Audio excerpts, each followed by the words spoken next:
ঝিনাইদহ, কুষ্টিয়া ও রাজবাড়ী জেলার উপর দিয়ে বয়ে গেছে গড়াই নদী। নদীটির এক প্রান্তে ঝিনাইদহ, বিপরীত প্রান্তে রাজবাড়ী। কুমির আতঙ্কে বন্ধ হয়ে পড়েছে নদীতে গোসল করা সহ সব ধরনের কাজ। এলাকার শত শত মানুষ এই নদীতে গোসল, জামাকাপড় পরিষ্কার সহ জেলেরা মাছ ধরার কাজ করেন। এখন কুমির আতঙ্কে কেউ নদীতে নামতেই পারছে না। গত প্রায় ১.৫ মাস ধরে ৪টি কুমির নদীতে বিচরণ করায় জেলে ও খেয়াঘাটের মাঝি সহ নদী পাড়ের মানুষের মধ্যে আতঙ্ক বিরাজ করছে। এই ঈদে জামা জুতো অ্যাক্সেসরিজের ডিসকাউন্ট। জানা গেছে, ঝিনাইদহের শৈলকুপা উপজেলার হাকিমপুর ইউনিয়নের খুলুমবাড়িয়া ও রাজবাড়ী জেলার পাংশা উপজেলার কসবামা জাইল ইউনিয়নের কেওড়া গ্রাম ঘাট এলাকায় দেখা মিলছে এই কুমিরের। কখনো সকালে, কখনো বা দুপুরে, আবার কখনো সন্ধ্যায় নদীতে ভেসে বেড়াচ্ছে কুমিরগুলো। একটি নয়, দুটি নয়, বরং ছোট বড় মিলিয়ে একাধিক কুমির দেখা যাচ্ছে। ১ ঘন্টা যাবত এখানে বসে আছি, কিন্তু এখনো দেখা যায় নাই। কালকে ওই সাইডে ভাসেছিল শুনছি, তার আগে ওইদিকে ভাসেছে, প্রতিদিনই ভাসে, এই টাইমেই ভাসে, এখনো আজকে ভাসে নাই। তো এখানে আমরা প্রতিনিয়তই দেখতে পাচ্ছি, আজ 3 দিন যাবত বেশি দেখা যাচ্ছে আর কি। তো 3টা কুমির এখানে, 2টা ছোট, একটা বড়। আমরা কুমির ভয়তে ভাই আমরা উপরে চান করতেছি, হাঁটু জলে যাই মগা নিয়ে দিয়ে এসব দিয়ে নাওয়া চাওয়া করতেছি। আমরা কুমিরের বাড়িতে বেশি বাড়িতে যাতে পারতেই না, অল্প পানিতে আমরা গোসল করতে জালিয়ারাও মাছ মারতে পারতে না। এলাকাবাসী জানান, গড়াই নদীতে ভেসে বেড়ানো বড় আকারের একটি কুমিরের দৈর্ঘ্য 7 থেকে 8 হাত হবে।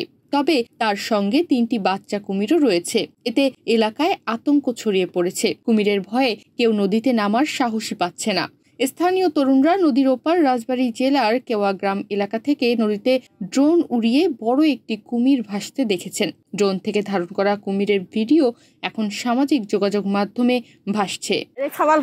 আমাদের পাড়া নামলি পারে জলে তুলতে চাইতে না, আমরা এই কুমির আসাতে খুব কম হয়ে গেছে। আমরা শ্বশুর বাড়িতে বেড়াতে আসছি এবং শুনি যে গড়াই নদীতে কুমির দেখা যাচ্ছে, এর জন্য আমরা পুরো ফ্যামিলি সহকারে এখানে আসছি। তাই কুমিরটা যদি ধরার ব্যবস্থা সরকার থেকে করে, তাহলে আমরা এটা নিরাপত্তা থাকবো। প্রত্যেক দিনই 1বার 2বার করে কুমির দেখা যাচ্ছে, গত পরশুদিন 6বার দেখা গেছে।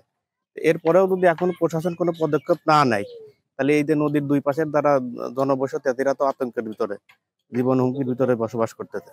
আবেদন করতেছি প্রশাসন যাতে এটার প্রতি দৃষ্টি রাখে, দ্রুত এটা ধরার যদি কোনো কৌশল থাকে তারা দ্রুত ধরে নিয়ে যায়।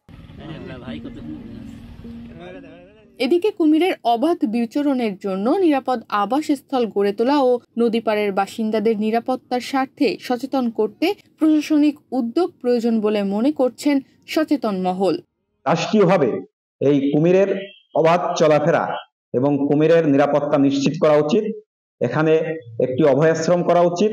একই সাথে মানুষের যাতে কোনো ক্ষতি না হয় সেই নিরাপত্তার দিকটি বিবেচনা করে একটি পরিকল্পিত ব্যবস্থাপনার মধ্য দিয়ে কুমিরের নিরাপদ আবাস গড়ে তোলার বিষয়টা দেখতে হবে। তাহলে আমাদের জীবন, প্রাণ, প্রতিবেশ, জীববৈচিত্র্য, আমাদের যে প্রকৃতির যে ভারসাম্য, সেটা রক্ষা পাবে।